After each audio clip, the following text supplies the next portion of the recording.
Gaza में Israeli हमले लगातार जारी, 20 लाख फलस्तीनी भूख प्यास से बेहाल, हमलों में 82 मरे।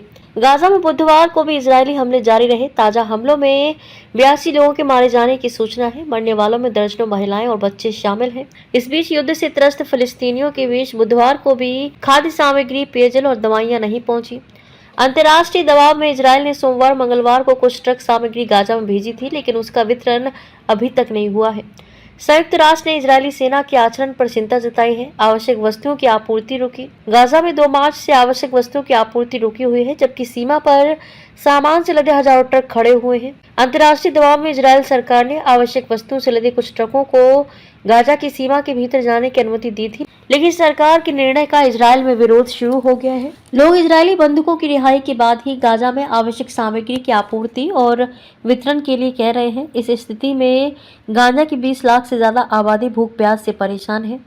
वेस्ट बैंक में राजनयिकों के दल पर फायरिंग। वेस्ट बैंक के दौरे पर आया अंतर्राष्ट्रीय राजनयिकों का दल बुधवार को इजरायली सेना की फायरिंग का शिकार होने से बच गया। ये घटना जेरिन शहर की है। यूरोपीय और पश्चिमी देशों के इस दल में 20 राजनयिक थे। ये दल इजरायल के कब्जे वाले वेस्ट बैंक क्षेत्र में मानवाधिकारों की स्थिति देखने के लिए आया था, लेकिन जब ये दल दोपहर के समय जेरिन में फिलिस्तीनियों के शरणार्थी शिविरों की ओर गया तो उसमें शामिल लोगों को फायरिंग की आवाज सुनाई देने लगी। दल में शामिल राजनयिक ने बताया है कि इस फायरिंग में दल का कोई सदस्य घायल नहीं हुआ है।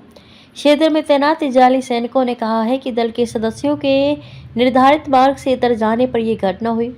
फ्रांस, जर्मनी, इटली सहित कई देशों ने घटना पर कड़ी नाराजगी जताई।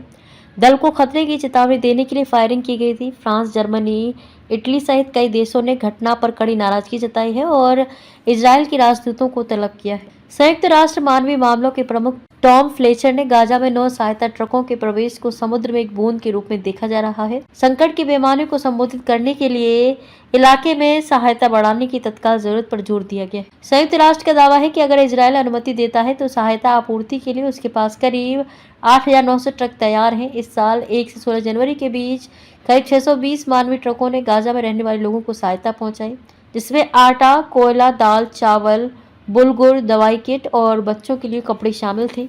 इसका मतलब है कि हर रोज करीब 40 ट्रक, जो उस वक्त भी गाजा की जरूरत से बहुत कम था। हालांकि 2 मार्च को इजरायल ने मानवीय सहायता की एंट्री पर पूरी तरह से रोक लगा दी। इस वजह से भोजन, पानी और मेडिकल सहायता में बड़े स्तर पर कमी देखी गई। स्वास्थ्य मंत्रालय के मुताबिक सहायता नाकाबंदी शुरू होने के बाद से 57 बच्चे कुपोषण से मर चुके हैं। ये तादाद बढ़ने की उम्मीद है। पोषण क्लस्टर के मुताबिक 6 और 23 महीने की उम्र के 92% से ज्यादा बच्चों को उनकी पोषक तत्व की जरूरत नहीं मिल रही है।